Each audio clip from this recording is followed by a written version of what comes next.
Hindi ko alam kung ilang oras na ba akong nakatingin lang sa calling card na iniwan sa akin ni Zek. I sighed then took my phone. I dialed the number at matapos lang ang isang ring ay sinagot niya, Zek. Ilang sandaling hindi agad nakasagot ang sa kabilang linya, hanggang sa makadinig ako ng pagbubuntong hininga, Andrea. So the next day ay napagkasunduan naming magkita, sa isang di-kaliwang coffee shop. Naroon na ito noong dumating ako. With a sigh, I went straight to our table. Naupo ako doon katapat siya. Gusto kong malaman kung ano ba talaga ang nangyari noong gabing dinukot niyo ako, seryoso kung saan. Kalmadong tumango-tango si Zek. Umorder ka muna, aniya. Sumanghap ako at nagtawag na muna siya ng waiter. Iniwan din kami nito matapos kuhanin ang aming order. I heard him sigh before he spoke. Dinala ka namin noon sa dating kondo ni Hector. Noong nasa college pa kami, tumango-tango siya, habang inaalala ang mga nangyari. While I was eagerly listening to him. It was Hector's birthday. Hindi naman namin alam na nagseseryoso na pala siya sa'yo, he started to look away. Nag-inuman kami noon. But we put something on his shot glass. He didn't know. Muli akong tiningnan ng diretsyo ni Zek, nakahay siya ng time na yon.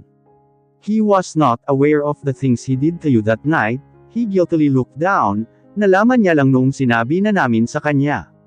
Pagkatapos ng ilang taon, maayos na kayo ng mga panahong yun, Andrea. Sinira lang namin. Para akong tinakasan ng mga salita. Nakaawang lang ang labi ko, but no word came out. Natulala ako sa mga narinig, hanggang sa dumating iyong in-order namin, at isa-isang nilapag ng waiter sa aming mesa. Yung narinig mong pinag-uusapan namin sa loob ng office ni Hector, ng araw na yun, mapait siyang umiling, natatakot lang siyang sabihin sa iyo ang totoo. Ang nalaman niya sa amin. Dahil ayaw ni Hector na mawala ka sa kanya, Andrea. Hindi pa rin ako nakapagsalita. Sa dami ng mga pinaghalo-halong nararamdaman ko, ng mga sandaling yun, ay hindi ko na alam kung ano ang uunahin. But one thing I'm sure of, sobrang sakit ng puso ko, ng mga sandaling yun. Labis akong nasasaktan, para sa aming dalawa ni Hector. Para kay Hector. Umalis na lang ako basta noon. Hindi ko man lang muna siya pinakinggan. Wala akong pinakinggan. Basta na lang akong nagpakain sa sakit. I hope you can give Hector another chance. Wala siyang kasalanan. We're the ones who's really at fault. Walang kinalaman si Hector una pa lang, he added. I slowly looked at him. Alam mo bang pwede ko kayong kasuhan sa mga inamin mo ngayon sa akin? I saw him gulp. Malungkot siyang tumango-tango. Yeah, but I hope and beg for you to not do that. Matagal na yun, Andrea, at pamilyado na akong tao ngayon, so please. Naghalo ang guilt at pag-asa sa ekspresyong pinapakita ng kanyang mukha. Sinasabi ko lang ang lahat ng ito sa iyo ngayon, dahil sobrang na-guilty na ako. I feel like we're the reason, kung bakit hanggang ngayon ay miserable pa rin si Hector. Ang kaibigan namin. Natapos ang usapang iyon. And I assure Zek na maayos ang lahat sa pagitan namin. Parang may kung anong tinak sa aking dibdib, ang tuluyang naalis. Lumipas ang mga araw. Wala na sarili kong sinasamahan si Anthony, at ang aming wedding organizer sa pagpaplano ng nalalapit na pala naming kasal. Hindi ko na alam kung ano ba talaga ang dapat kong gawin. I became confused of the all happenings. Parang kailan lang noong umuwi ako dito. And was still so sure of everything. Ngayon, ay hindi ko na alam. Maaga pa isang gabi, ay nakatanggap ako ng isang mensahe galing kay Hector. We kind of texting, and calling each other for a while now. Agad kong binuksan ang SMS at binasa. Hector, I miss you. Sininghap ko na lang ang naramdamang kilig, at nagtipa na ng reply. Ako, I miss you too. I sighed. Muli itong tumunog para sa mensahe naman niya. Hector, pwede mo akong puntahan ngayon. Dito sa kondo natin. Please, Andrea. Sumanghap ako. Hindi pa man nakakapag-reply, ay may isa na namang pumasok na mensahe niya si Hector. I haven't eaten dinner yet. Ipagluto mo naman ako. Ngayon ay may halong rahas na ang naging pagsinghap ko. Nangingiti na panigurado akong nakaharap ngayon sa aking cellphone. Bakit pakiramdam ko ay naglalambing siya? Ako, okay. Nilapag ko na muna ang cellphone para makapagbihis. Pagkatapos ay kinuha ko na ang aking bag at susi ng sasakyan. Kakapasok ko pa lang sa kondo, ay agad na akong sinalubong ng halik ni Hector. At first I was a bit of shock, pero napatawa na lang din. Matagal pa bago niya tuluyang pinakawalan ang labi ko. Ikaw talaga, ba't hindi ka pa nag-dinner ha? Sabi ko habang hinahanda yung mga gamit panluto. He tried to help me, but I told him na kaya ko na. At maupo na lang siya doon habang nagluluto ako. Ginawa naman niya ngunit kalaunan nang naghahalo na ako ng aking niluluto, ay naramdaman ko ang pagyakap niya sa akin mula sa likod. I sighed. Napangiti na lang ako, at hinayaan siyang pinatong ang baba sa aking balikat. I miss this, he silently said, habang nasa ganoong ayos pa rin kami. Malungkot akong napangiti. I miss this too, Hector. Sobra. We eat dinner together. Kita ko ang saya at contentment sa kanya. Nang mga sandaling yun. And seeing him happy makes me smile. Kahit nakakain na ako kanina ng dinner sa bahay, ay kumain na lang ako muli para masabayan siya. Paulit-ulit niya pang pinuri ang luto ko, na pakiramdam ko binobola niya na ako. Napatingin ako sa oras sa aking wristwatch. Tapos na kaming kumain ng dinner. Hindi pa naman ganoon kalit, at makakauwi pa ako. But when Hector started bringing me to our old room, while kissing me on the lips, wala na akong nagawa at tuluyang nagpaubaya. Naramdaman ko ang lambot ng kama sa aking likod. We continued kissing until we're out of breath. Hinihingal pa akong bahagyang bumangon. Para tulungan siya sa paghuhubad ng kanyang slacks. Pinaba namin iyon halos kasabay ng kanyang panloob. His thing popped in front of me. I looked up at Hector. I saw him gulp at napabaling sa kisame, habang ginagawa ko iyon. Napangisi ako at unti-unting dinala ang kanya sa akin. I heard him groan. I laughed playfully. Marahan niya akong tinulak, at halos masira ang damit ko ng pilit, at halos may pagmamadali niya akong hinuberan. I chuckled. Pagkatapos ay inabot ko siya, para muling mahalikan ang mga labi niya. I will always find his lips the most and maybe the only soft part in him. His hands started wandering on my parts at ang kanyang halik, ay unti-unting bumaba sa aking leeg at hinaharap. Tulala ako habang pinagmamasdan ang mukha ni Hector, na payapang natutulog. Nakadapa siya sa kama at natatakpan lamang ang sarili niyang katawan ng comforter sa baywang pababa. Mahina akong nagbuntong hininga, at kinuha na yung papel at ballpen.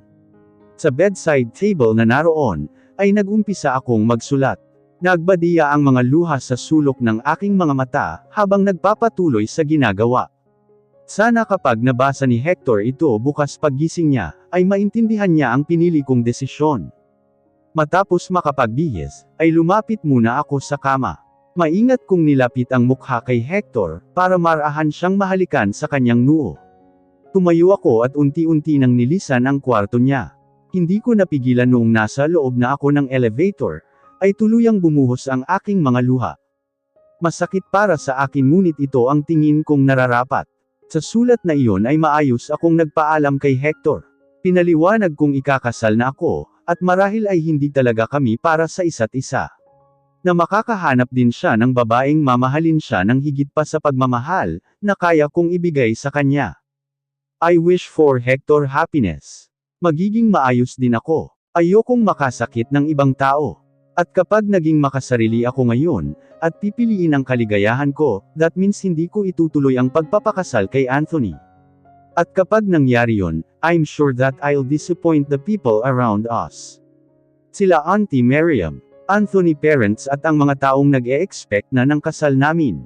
Halos wala sa sarili akong nakauwi sa bahay. Sa gulo ng isip at pagod, ay nakatulog ako sa natitirang oras ng gabi. Kinabukasan ay tinanghali na ako ng gising. Patay ang phone ko sa pagkalobat, so I charged it. Naligo ako at nagbihis. Natagalan ako sa pagbabad sa bathtub, dahil sa pagkakatulala. Hapon na noong tuluyan akong makababa. Kaya nagpatulong na lang ako sa mga kasambahay magluto ng dinner. Tinikman ko ang mainit na sabaw, at nagpatuloy sa paghahalo nito. Bigla kong naalala si Hector, at kung gaano niya kagusto ang mga luto ko. Naisip ko rin si Anthony. Siya na ang ipagluluto ko sa mga susunod na taon.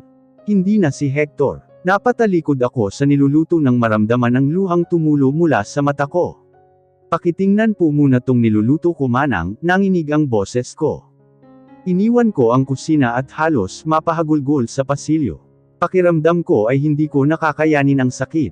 Parang gusto kong magsisi sa ginawa kong pag-alis noon, without listening to Hector's explanation. Kung sana ay hindi ako nagpadalos-dalos, at pinakinggan ko muna siya. Sana kinaya ko na lang ang sakit noon. Pakiramdam ko ay mali ang mga naging desisyon ko. Dahil mas nasasaktan ako ngayong isipin, na naging malabo na ang lahat para sa amin ni Hector. Ate, agad akong nagpunas ng mga luha. Narinig ko si Scott sa aking likuran. Kasunod ang mga yapak niyang palapit sa akin. Ate, what's wrong? Tuluyang nakalapit sa akin ang pinsan ko. Worry was on his handsome face. Pilit akong ngumiti at umiling. I'm fine, Scott. Dinner's almost ready. I smiled. He nodded but I know he's still bothered. Marahil ay kita pa rin sa mga mata ko ang pamumula dulot ng pag-iyak. Are you sure you're okay? Marahan niyang tanong. Tumango-tango ako pero kasabay nito ang pagbuhos ng aking mga luha. Mabilis siyang lumapit sa akin, para may akap ako. Wala na akong nagawa. I silently cried on my cousin's shoulder. I was already preparing for bed, nang makadinig ng parang kaguluhan sa labas. Nakabukas pa ang sliding door sa terrace ng aking kwarto, kaya naririnig ko iyon. Tumayo ako mula sa kama, at lumabas sa may terasa. My eyes widened nang makita si Hector.na nagpupumilit pumasok at pinipigilan ng guards. Natutap ko ang aking bibig, habang panay ang tawag niya sa pangalan ko. Nagmamadali akong lumabas ng kwarto, at bumaba kung saan naabutan ko ang ilang katulong, at si Scott sa may sala ng bahay. Ate, sinalubong ako ng aking pinsan, ngunit hindi ko na halos napansin silang mga naroon. Lumabas na ako ng bahay, at agad nagtagpo ang mga mata namin ni Hector, noong makita niya akong palapit sa kinaroroonan niya. Hector, marahas kong tawag habang lumalapit. Pinagtulungan siyang pigilan ng halos 4 na guards. Ramdam ko naman ang pagsunod sa akin nila Manang at Scott. Anong ginagawa mo rito? I hissed. He looked at me with cold eyes. Madilim ang kanyang tingin, ngunit naroon ang pagsusumamo. Andrea. Let's talk. He said almost begging. Umiling ako. Nag-iwan ako ng sulat, I don't care that letter. Hindi ko matatanggap yun. Putol niya sa sinabi ko. Umawang ang labi ko ngunit nakabawi din. Muli akong umiling, Hector please, alam kong nabasa mo na yung sulat. Sana ay maintindihan mo ang desisyon ko. No. Pigil niya sa akin. Pag-usapan natin to, nagpumiglas siya sa hawak sa kanya ng mga guards. Sumanghap ako at muling umiling. Wala na tayong dapat pang pag-usapan Hector, my voice broke a bit, ngunit buong pagsisikap kong pinigilan. I am marrying Anthony, at buo na ang desisyon ko. Alam kong naiiyak na ako, habang nakatingin sa kanya. I saw hurt in his eyes too as he looked at me. Now, I'm asking you to please Hector. Pabayaan mo na lang ako. Nararamdaman ko na ang aking panghihina. Lalo sa nakikita kong sakit sa kanyang mga mata. I looked away. I can't stand seeing him this way. He looked helpless and so broken. Umalis ka na Hector, o magpapatawag pa ako ng karagdagang security.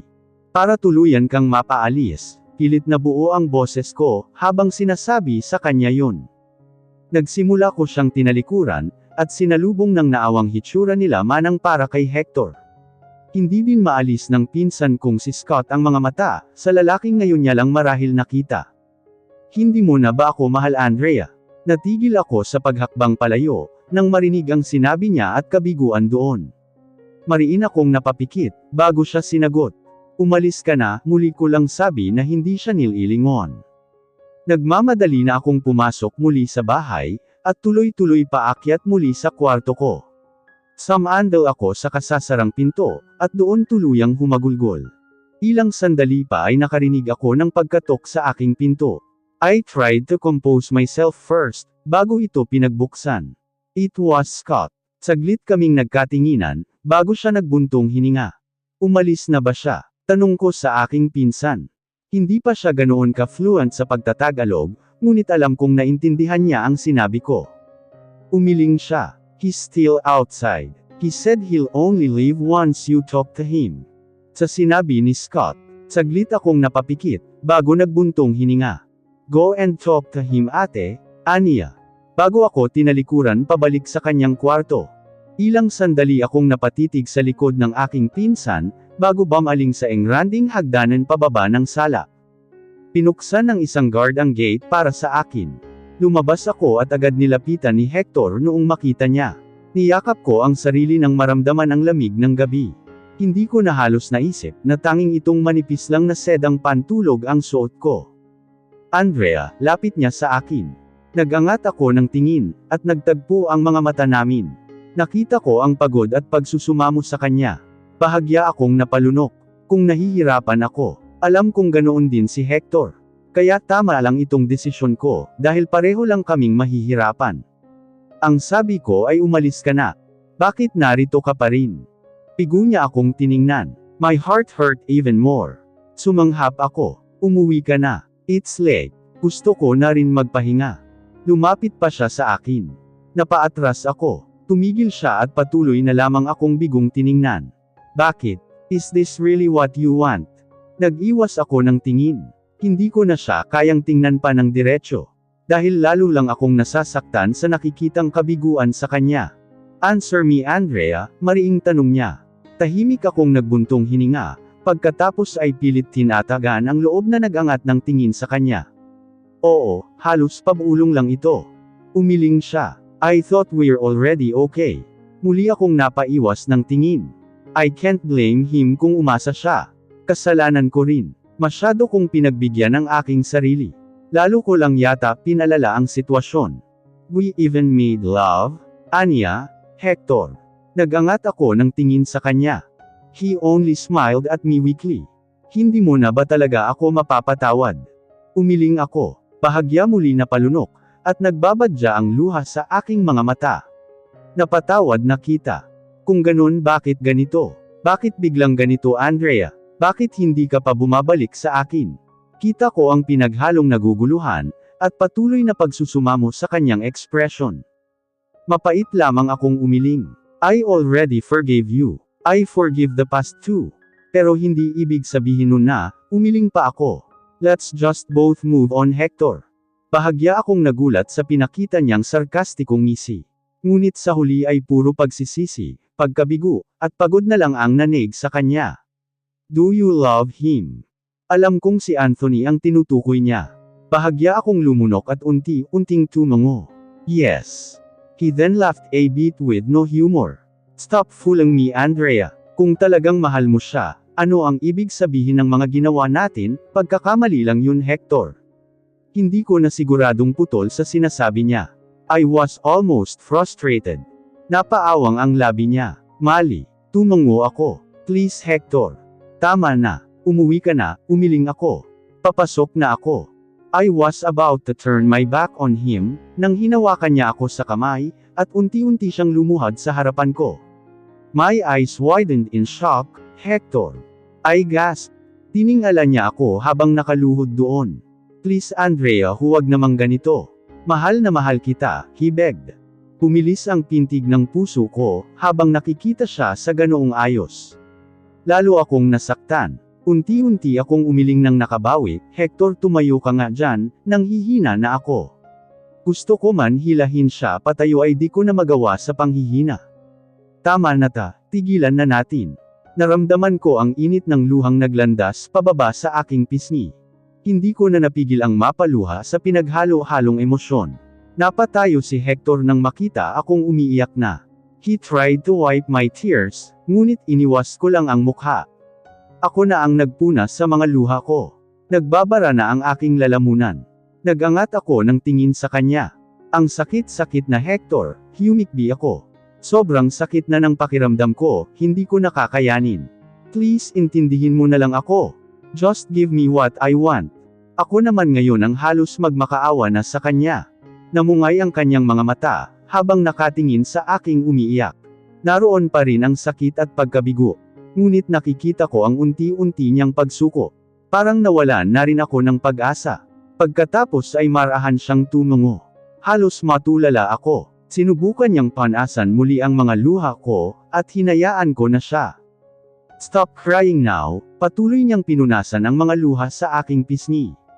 You're right. Wala na akong ibang binigay sa'yo kung di puro sakit. Noon pa man. Lalong bumuhos ang mga luha ko. Marahan niya akong nilapit sa kanyang katawan, at niyakap ng sobrang higpit. Ilang sandali ay naramdaman ko ang panginginig ng mga balikat niya. He's crying. Naramdaman ko rin ang boses sa aking balikat, na siguradong dulot ng mga patak ng luha niya. Gustong gusto ko siyang aluan, at yakapin pabalik ng mga sandaling yun. But I firmly stopped myself. I didn't want to give him more false hope. Alam ko. Nararamdaman kong kahit napakasakit din para sa kanya, ay handa na siyang ibigay ang gusto ko. Kumalas siya sa yakap matapos ang ilang sandaling pananatili naming ganoon, at parehong tahimik na umiiyak. Nagkatinginan kami. Panay pa rin ang tulo ng luha kung halos saluhin naman niya, at maagap na pinupunasan. Then, he forced a small smile. My heart hurt na pakiramdam ko sisibog na ang aking dibdib. Unti-unti siyang tumungo, at dinala sa likod ng aking tainga ang ilan kong takas na buhok. I'll just ask you one thing. Pwede ba yun? Aniya. Marahan at halos wala na sa sarili akong tumungo. Muli siyang ngumiti. Medyo malawak kahit alam kong pilit pa rin. Please, always remember that I am in love with you so much, Andrea. Mahal na mahal kita, he said those words sincerely. Halos hindi na ako makahinga sa sobrang sakit, na nararamdaman ng mga sandaling yun. Marahan akong tumungo. Hindi ko kakalimutan Hector, at sana masabi ko rin sa'yo ngayon, kung gaano kita kamahal. Mahal na mahal din kita. And slowly, he took steps backward. Palayo sa akin. My heart is hurting so much. Hanggang sa tuluyan niya akong tinalikuran, at walang lingon-lingon pumasok siya sa kanyang sasakyan. Ilang sandali ay narinig ko na ang pag-start ng makina nito. At ilang sandali pa muli, ay humarurot na ito paalis. Palayo, at imposible nang bumalik pa. Tuluyan akong napahagulgol, at babagsak na sana kung hindi lang agad nasalo, at nawalayan ni Scott. Hindi ko alam kung kanina pa ba siya naroon. Na muli niya pala akong sinundan. Sa huli ay pinasok nila ako ni Manang sa loob ng bahay. Lumipas ang mga araw. Hindi na ako lumabas ng bahay, at halos magkulong na lang sa kwarto. I also feel sick. Palaging sumasakit ang ulo ko at nagsusuka pa. Madalas sa umaga pag nagigising ako. Wala na nga halos akong kain, kaya lalong sama-sama ang pakiramdam ko sa tuwing nagsusuka. Napapaluhan na lang ako habang kaharap ang inidoro o di kaya sink. Abala din si Anthony kaya hindi na niya ako napapansin. Si Scott at ang mga kasambahay lang ang nakakita ng pagiging miserable ko. Come on, you should eat, si Scott na frustrated na sa akin. Pati ang aking pinsan tuloy, ay binibigyan ko na ng sakit ng ulo. Pumasok siya sa silid ko na may dalang tray ng pagkain. Ganoon ang ginagawa nila Manang. Hinahatidan na lang ako ng pagkain, dahil hindi na ako bumababa. Tapos ay hindi ko pa rin naman gagalawin. Naglagay siya ng sopas sa kutsara, at marahang ihinipan ang mainit nitong sabaw, bago yun nilapit sa bibig ko. I smiled weakly at my cousin. Kinuha ko sa kanya ang kutsara, at unti-unti akong nagsimulang kumain. I heard him sighing in relief.